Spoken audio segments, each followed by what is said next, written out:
안녕하세요. 꿈꾸는 자본가의 성장 읽기입니다. 꿈꾸는 자본가의 성장 읽기는 경제적 자유를 실현할 수 있는 다양한 지식과 정보, 자기계발에 대한 이야기를 함께 나누고 있습니다.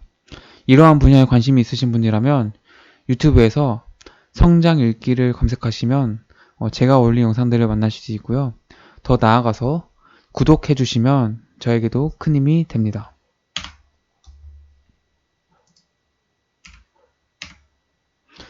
네, 오늘은 그 7일 공부법, 일본판 공실이 말하는 공부법이죠. 이 책을 가지고 이제 말하는 두 번째 시간입니다. 오늘은 그 문제지 선택 방법에 대해서 이야기를 한번 같이 해볼 거고요. 또 1초에 한 문제씩 읽기라는 이제 이런 구체적인 공부 방법론에 대해서도 한번 같이 이야기를 해보고자 합니다. 이 7일 공부법의 저자는 스즈키 히데아키라는 사람인데 독학으로 도쿄대와 와세다대, 게이오대를 동시에 합격했고 현재 500개 이상의 자격증을 취득했다고 합니다. 그래서 이 사람이 말하는 게 모든 시험은 7일이면 충분하다 라고 말을 하는데 저희가 첫 번째 영상에서도 이제 같이 7일 공부법에 대해서 이야기를 해보았고요. 오늘은 이제 두 번째 영상이니까 혹시 그 첫 번째 이야기가 이제 궁금하신 분들이라면 유튜브에서 성장 읽기를 공부하시면은 이제 그 첫 번째 영상을 보실 수 있습니다. 7일 공부법 계획 짜기. 월요일부터 금요일까지 기출 문제를 여러 번 본다. 토요일은 시험 직전에 해야 할 내용을 외운다. 이제 일요일이 시험이 있다고 이제 가정했을 때 이렇게 만든 거죠. 일요일날 시험이 있을 경우 월요일부터 금요일까지는 기출 문제만 여러 번 계속 보는 겁니다. 그리고 토요일에는 시험 직전에 이제 외워야 할 내용들을 외운다는 거죠. 그러니까 이 7일 공부법의 저자는 기출 문제를 굉장히 중요시합니다. 그래서 기출 문제만 가지고 거의 공부를 한다고 해도 과언이 아닐 정도로 기출 문제를 굉장히 강조하고 있고요. 그 다음에 전날에 이제 암기는 무조건 전날에 하라는 게 이 책의 저자의 이야기입니다. 어떤 부분을 버릴 것인가? 첫 번째, 너무 어렵고 이해하는데 오래 걸리는 부분, 내용이 복잡하고 이해하는데 방대한 시간이 필요한 부분, 처음부터 안되겠다 싶은 부분. 두 번째, 배점이 낮은 과목, 분야, 가령 50문제 중 한두 문제밖에 출제되지 않는 분야는 미련 없이 버리는 것도 방법. 세 번째, 거의 출제되지 않는 분야, 최근 10회분의 시험에서 전혀 출제되지 않은 부분. 네 번째, 다른 응시자에게도 어려운 분야, 문제, 지나치게 전문적인 분야, 자세한 규정 등을 묻는 문제. 다섯 번째, 최근 시험에서 출제된 내용, 해당 연도 고유의 문제는 다음 시험에 출제되는 경우가 거의 없다.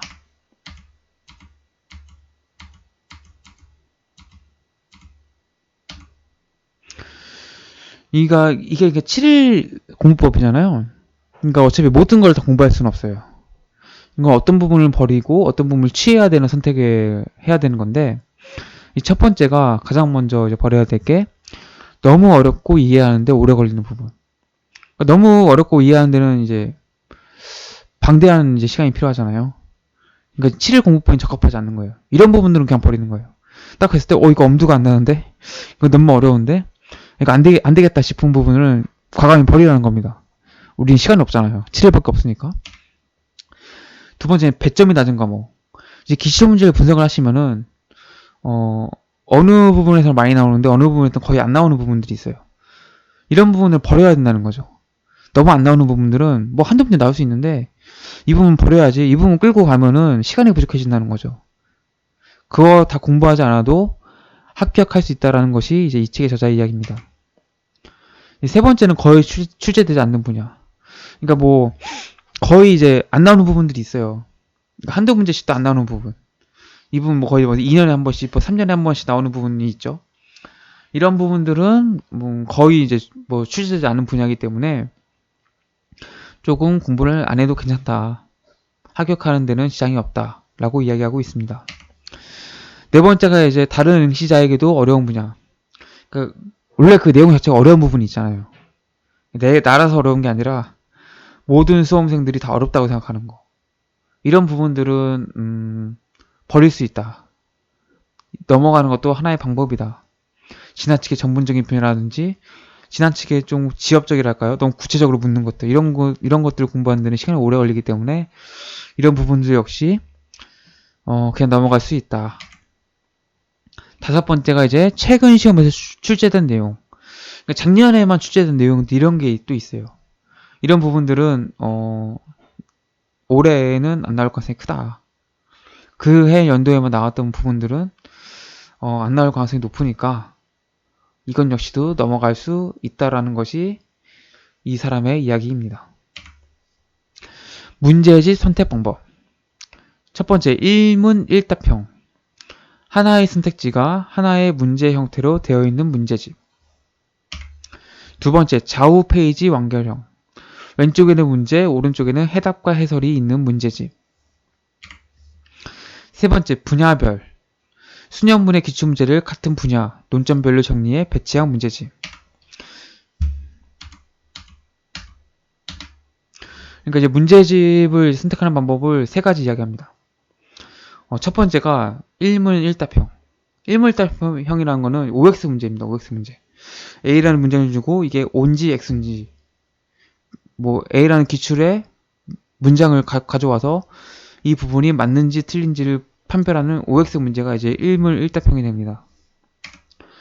두 번째가 이제 좌우 페이지 완결형인데 좌우 페이지 완결형이라는 거는 왼쪽에는 문제가 있고 오른쪽 페이지에는 답안과 해설이 있는 문제집이죠. 그러니까 대부분은 이제 답안과 해설이 문제가 앞에 있고 답안이 뒤에 있지 않습니까? 그런 문제집이 아니라 왼쪽 페이지에는 문제가 있고 오른쪽 페이지에는 답안과 해설이 있어서 내가 문제를 풀면 바로 오른쪽으로 고개를 돌리면은 답을 확인할 수 있는 그런 문제집을 선택해야 된다는 거죠. 세 번째가 이제 분야별 문제집. 그러니까 이게 분야별로 이제 정리한 문제집이 있습니다. 예를 들어서 뭐 수능 같은 경우에는 뭐 주제를 찾는 문제라든지 혹은 다음 내용과 옳지 않은 부분이 있는 내용들 이런 식으로 이제 주제별로 묶어서 만든 문제집이 있습니다. 그러니까 이런 식으로 이제 분야별로 묶인 이런 주제별로 묶인 문제집을 선택해야 한다는 것이 이 책의 저자의 이야기입니다. 기출문제집의 구체적 활용 방법. 첫 번째, 전체 범위를 대충 훑어본다. 앞장에서도 말했지만 일단 기출문제를 바르게 훑어보자. 이때 시험의 전체적인 흐름과 구조를 파악하면서 이미 아는 것, 전혀 몰랐던 것 등의 자신의 현재 지식과 비교한다. 두 번째, 꼼꼼히 두 번 본다. 훑어보기를 끝냈다면 이번에는 처음부터 꼼꼼하게 본다. 월요일부터 금요일까지 적어도 2번은 보아야 한다. 훑어보기까지 합하면 최소 3번은 보는 셈이다. 그러니까 기출문제집은 이제 어떻게 봐야 되냐면은 처음 이제 피고 대충 훑어보는 겁니다. 여기서는 이제 문제의 유형을 파악하고 내가 아는 것과 모르는 것을 비교해서 하는 거죠. 그리고 문제가 어떤 식으로 출제가 되는지, 시험의 전체적인 흐름, 구조, 이런 것들을 이제 대충 훑어보는 겁니다. 그럼 한번 봤습니다. 이렇게 한번 보고, 그 다음에는 이제 처음부터 꼼꼼히 보는 겁니다. 꼼꼼히. 처음부터 꼼꼼히를 2번 보는데, 월요일부터 금요일까지 최소 2번을 봐야 되는 거고, 이 2번을 보면은 앞서 훑어보기까지 합치면 총 3번을 이제 보게 되는 거죠. 즉, 기출문제를, 그러니까 최소 3번을 봐야 된다는 것이 이 책의 저자의 이야기입니다. 최소 3번을 봐야 된다. 풀이보다 풀이 패턴이 더 중요하다. 아무것도 없는 상태에서 자기의 생각으로 답을 도출하는 것이 아니라 문제집의 해설에 적힌 것을 그대로 외울 뿐이다. 처음 보는 유형의 문제를 자기 힘으로 풀려고 하면 소비하는 시간에 대비해 그 과정에서 얻는 것, 단련되는 것은 거의 없다.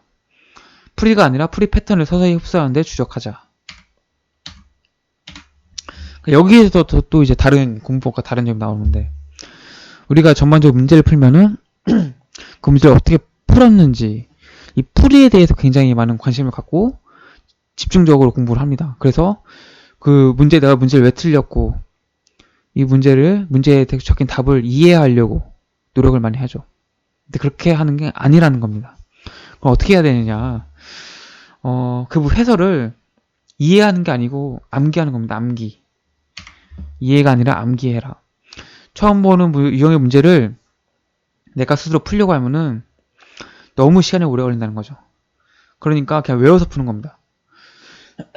이 문제의 답은 뭐다? 뭐다? 이렇게 외워서 이 풀이 패턴을 외워야지 풀이를 이해하려고 하면 안 되는 거죠.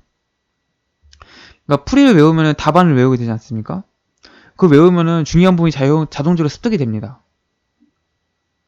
주로 그렇게 암기가 되는 거죠, 자연스럽게. 그래서 풀이보다는 풀이 패턴을 공부해야 되고 문제를 이해하는 것이 아니라 암기하는 것이다 라는 것이죠. 1초에 한 문제씩 읽는다. 시험 전날에도 기본적으로 기출문제를 본다. 다만 천천히 읽으면 여러 번 읽을 수 없으니 속도감 있게 읽는다. 기준은 한 문제당 1초다. 1초 만에 어떻게 기억하냐고 할지 모르지만 눈으로 본 정보는 그 짧은 시간에도 무의식적으로 뇌에 새겨진다. 천천히 읽으면 한 번 보는데 하루도 모자라지만 1초에 한 문제씩 보면 오래 걸리지 않는다. 그러니까 우리가 이제 지금 훑어보기를 보고 꼼꼼히 보지 않았습니까? 그러니까 최소 3번을 본 상태니까 기출문제를 전날 다시 보게 되면은 이제 뭐 4번, 5번을 보게 되겠죠? 그때는 봤던 문제들이잖아요. 똑같은 문제니까 빠르게 보는 게 가능해집니다. 그러니까 쓱 보면 아 이거 이 문제였지라고 바로 기억이 나는 거죠. 이렇게 1초에 한 문제씩 딱딱딱 넘어지는 게 가능해집니다. 그래서 1초에 한 문제씩 딱딱딱 보면은 내가 반복했던 것들이 계속 또 한 번씩 반복이 되는 거니까 암기가 자연스럽게 되겠죠. 그래서 여기서는 이제 이렇게 표현했는데 눈으로 본 정보는 그 짧은 시간에도 무의식적으로 뇌에 새겨진다. 이렇게 얘기했는데 이게 이제 과거에 우리가 몇 번 많이 봤으니까 문제가 익숙하고 봤던 걸 또 보는 거니까 굉장히 빠르게 스캔을 할 수 있겠죠. 이래서 1초에 한 문제씩 문제를 읽어야 된다는 거죠. 그래서 최대한 많이 반복해서 보는 게 중요한 겁니다. 여기서부터는 계속 1초에 한 번씩 보면은 한 번 보고 2번 보는데 시간이 이제 오래 걸리지 않잖아요. 그러니까 계속 보는 거죠. 반복해서. 그러다 보면 문제의 내용들이 외워지고 문제가 외워지고 그럼 기출문제 자주 나온 것들 외운 거니까 이런 지문이라든지 문제가 다시 또 기출문제에 출제될 가능성이 높아지는 거죠. 암기 여부를 체크하라. 1. 책을 덮고 암기할 수 있는지 시험해 본다. 외운 척하고 넘어가지 않는다. 2. 여유 시간에 할 수 있는 생각해내기. 훈련용 문제를 준비해 둔다. 여러 개의 고유 명사와 용어를 모두 기억해낼 수 있는지 확인한다. 3. 여러 개의 암기 패턴을 생각해 둔다. 패턴이 많으면 잊어버릴 위험이 적다. 이제 암기 여부를 체크하라. 이 3가지를 이야기하는데 첫 번째가 이제 책을 덮고 암기할 수 있는지를 시험해 보라는 거죠. 그러니까 외워야 될 부분들이 꼭 있지 않습니까? 그거는 이제 책을 덮어보고 내가 이걸 암기했는지 정확하게 체크를 하라는 거죠. 외운 척하는 건 다른 거죠. 정확히 내가 암기를 했는지. 왜냐면 이건 여기 자주 나오는 것들은 꼭 출제가 되기 때문에 정확히 외워져야 되는 부분들이 생깁니다. 이 부분은 이제 정확히 외워야 된다는 거죠. 두 번째는 여유 시간에 할 수 있는 생각해내기. 훈련용 문제를 준비해둔다. 이건 예를 들어서 뭐 우리가 이야기하는 것식으로 하면은 영어 단어점 외울 때 되게 휴대용 수첩이나 휴대용 암기장 이런 데다가 손을 들고 다니면서 뭐 친구 기다릴 때 뭐 버스에서 지하철에서 뭐 끊임없이 꺼내서 보라고 하잖아요. 이런 이야기를 하는 거죠. 여유 시간에 이제 할 수 있는 것들. 그러니까 뭐 외워야 될 것들 여유 시간에 조그만 메모장 같은 데 적어서 들고 다니면은 내가 언제든지 이걸 보고서 암기할 수 있고 암기가 되었는지도 확인할 수 있잖아요. 이런 식으로 이제 훈련용 문제 같은 걸 만들어내라는 거죠. 세 번째가 이제 여러 개의 암기 패턴을 생각해준다.